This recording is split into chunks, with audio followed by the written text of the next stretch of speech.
Radio Rahim with John Ryder. And on some bit of a hollowed ground, we're at Eddie Hearn's house, hanging out, having barbecue. How often do you come around here and just shoot the shit with Eddie? We pop in sometimes when we have to come here and pick up tickets or whatnot. Yeah, it's not a bad place to work, is it? Yeah. You hang out with the llamas, or what is it, alpacas back here?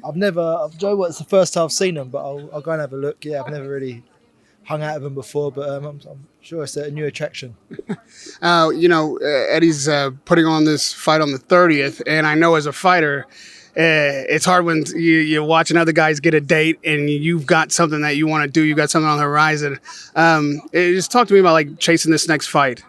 Well, for me personally, it's nice to see. Obviously, Jordan Thompson gets his crack at a world title. Maisie Rose and George Liddard both get there to progress in their careers. I think they both get the opportunity to go 6-0, and Jimmy Sainz, another good friend from the gym, makes his pro debut. So, other than myself, I'm happy to see them progressing and moving in the right direction. But yeah, I mean, for me, it was a time of reflection, self-growth, self-development, and now I can't wait to get back into camp and see what's next. And the potential's good. Golovkin, potentially Munguia. So great fights to be had, and I look forward to the future. But I more importantly look forward to getting back into camp and implementing what I learned from the last fight. Yeah, mentioning that last fight, everybody wants to be successful. Obviously, a win is better than anything. But after that fight, all I heard was Ryder's a tough MF. Ryder, I look at how he fought back, even when he was against the ropes and down. I mean, have you bought a beer for yourself in England since? Luckily, I don't drink. But Joe, I've not really been out to be bought a beer as such. But yeah, I've took a ton of credit from that fight, and normally the feedback is 50-50 negative and some positive, but I mean the reaction I've had to that fight has been humbling. Really, it's been great. It's been very very pro me, and I feel like I've won a ton of new fans. So when you do reflect and what you need to learn, even from a loss, what has that been in this time since the fight?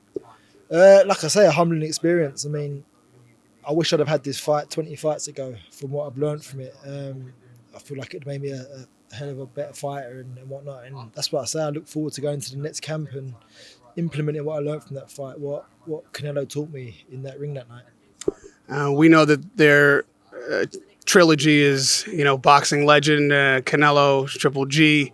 A lot of people thought Triple G won the first, if not the first two fights. I thought Triple G won the first fight for sure. Then the second fight could have been the draw, but yeah, I mean, obviously the third fight was pretty clear cut, but yeah, I definitely had the first fight going to Triple G's way.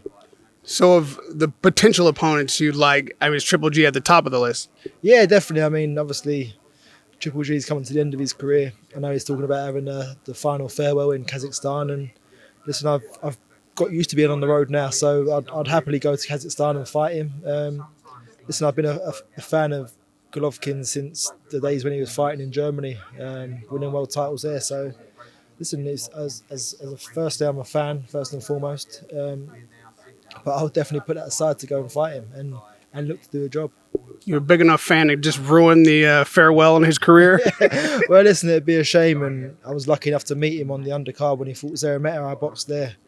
So that was good during lockdown and uncertain times in boxing. So it was good to meet him. And listen, he's a gentleman. He's been a great ambassador for this sport. But listen, all good things come to an end. And listen, he wants to bow out in Kazakhstan, but I would happily go there and spoil that party. What did you take from the Canelo fight that you would apply in a Triple G matchup?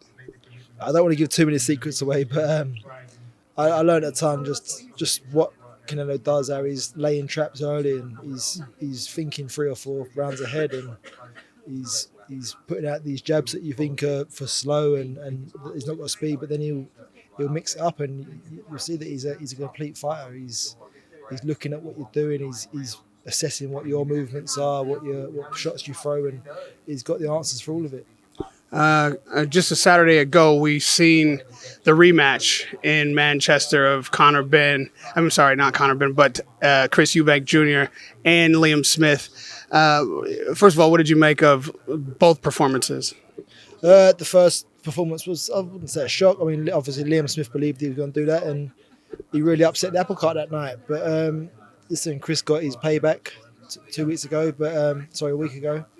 But I think you obviously see the clip circulating of Liam's ankle go in the second round. Obviously, he's had the talk of the weight he had to lose and the back injury. So, listen, like you say, trilogies and whatnot, this is set out for a good third fight. And listen, one apiece, so hopefully he can get on for a third time. You'd like to see the third time? Yeah, I think so, yeah. I mean, obviously, I'd like to see Conor Benn fight Eubank and put that to bed. But failing that, I would like to see the third fight between Liam Smith and Eubank Jr. You think Liam would come back better, maybe be able to win a trilogy? Yeah, definitely. I mean, look what he done in the first fight. No one expected that of him. And listen, I think, I don't know if this just come around at the wrong time for him, what with injuries and little niggles going on and obviously the balloon up in weight. It was just perfect timing for Eubank Jr. But he went in there, he done a job, he ripped the wrongs of last time, and he showed that he's adjusted and overcome it. So it sets up really nicely for a third fight. Well, Hearn does seem to be committed to getting Ben in the ring with Eubank as soon as possible. So if he's successful in that, how do you think that fight goes? Well, I'm also going to back my boy Conor Benn to the hill. And listen, he's a young, hungry lion.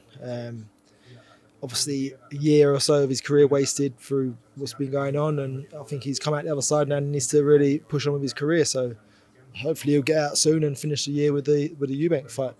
Do you think because of the year lost that he needs a maybe tune-up fight to get sharp again before going against Eubank? I think it's smart. I think if you ask Conor, he would say, no, I'll go straight into the Eubank fight. But I think it's more the Tony Sims and the Eddie Hearns around him saying, no, take a tune-up fight, get back to it, get yourself used to having the fight week, getting on the scales again and getting your body right for it. And then we'll do that fight later in the year. So I think it's smart. Obviously, Conor as a fighter would fight tomorrow, but that's why you got a team to listen to him and to guide you correctly. Obviously, you know more about Canelo than most people because you've been in the ring with him. In just a couple of weeks' time, he'll be in the ring again. Charlo stepping up 2 weight divisions, quite a bite he's taking. How do you see that fight unfolding? Well, you did say you couldn't make that weekend, so do you want me to go and cover it for you? Oh, I'm gonna make that weekend. You're gonna make that one, yeah. I'm gonna watch this one though. That's a shame. Yeah, I'd love to have taken your place out in Vegas, but obviously I'll cover this one for you.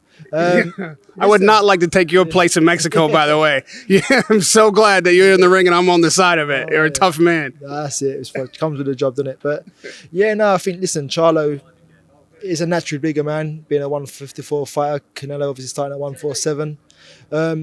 And I think he's going to get a lot of enjoyment at this camp. He's not going to be focused on losing weight and making weight. He's going to be focused on being the best he can be come fight night. And listen, it's not going to be an easy fight for Canelo, I'm sure. But I believe that we'll see Canelo up it and go through the gears and really put him to bed. When you look at Charlo, a lot of people aren't giving him a great deal of a percentage chance to win. But what do you believe he brings to the matchup that maybe people are overlooking? He's hungry, and listen, I believe he's undisputed champion at 154, and it's just an amazing opportunity for him. His brother obviously couldn't take the fight for whatever reason, so what better than to have your brother back you up and step in for you? So it's great. Listen, it could potentially be a better fight than the original, but he's up against it. Don't get me wrong, Canelo's a formidable force, but he's taking this opportunity, and I'm sure he's going to give a great account of himself. Well, some people might blame me for this, but I seem to be around every time a dust-up happens. Last time I was in Las Vegas, Jermell Charlo got into it with Caleb Plant, and then just last night, David Adelaide and Fabio Wardley got into it. Did you get a chance to see that? I've seen it, yeah. I'm just looking around to see who's going to come and chin me from the side. I think luckily we're all friends here, so nothing's going to go down. But you seem to be in amongst it, so I'll be careful when I talk to you in certain places. What did you think of that, dust-up? It's a shame. I mean, listen, it obviously gets the attention, gets the eyes on it, but obviously, what with the fight being a month away now, I think it might really scupper the plans now. I think Fabio Wardley's got some injuries, a cut eye and a cut to his chin, and I don't know the full extent of them. But listen, if we're going to miss out on that fight now, it's a shame for the fans. I mean, listen, it gets a lot of attention. If the fight were to go on, there'll be more attention on it than otherwise. But you think that kind of thing is out of place in boxing? Like, is that beyond the pale? Yeah, it's silly. I mean, listen, the fighters should do it in the ring. I know it wasn't David Adelaide who threw the shot, but listen, the damage is done now, and if the fight can't take place in that card, then it's a real shame. Well, they are meant to support Fury and Ngannou, but they stole the show just last night. When that main event does happen, though, Fury and Ngannou, any surprises, you think? No, listen, I think even John Fury himself said, I expect Tyson to get dropped, and listen, we know Tyson, when he gets dropped, he comes back a different animal. So, listen, if Tyson gets dropped in the first round, then I'd say the fight's going to end in the second, because he's going to come back with venom and spite, and he's going to get him out there. You think he'll come back with enough venom and spite to see Ngannou in the cage? He's challenged him in the UFC or the MMA arena. Yeah, I think it's a silly one. I think he should stick to boxing with maybe a hybrid rules. I don't think we want to see Tyson throwing kicks and whatnot. But yeah, who knows? Maybe Tyson could come in there, do him with an armbar or a leg lock, or I don't know, choke him out. And lastly, and like I say, we obviously Triple G is at the top of your list of possible opponents. Has there been any conversation? Is there a negotiation maybe in play? No, not at the moment. I'm just sitting here waiting. I know that Golden Boy said last night that Berlanga wouldn't be ready for Munguia. I'm putting it out there, I'm ready. November, December, January, February, I'm good to go. Failing that, Golovkin, Plant, Munguia, I'm there for it all. I'm open for it all. I've talked to a lot of fighters, and I can see that look in your eye. You're itching to go. You're ready. I want that smoke. He wants that smoke. So when the fire happens, believe me, I'll be ringside to watch it, because you are such a pleasure to watch work. A real tough man, a real fighter at heart. Radio Rahim with John Ryder.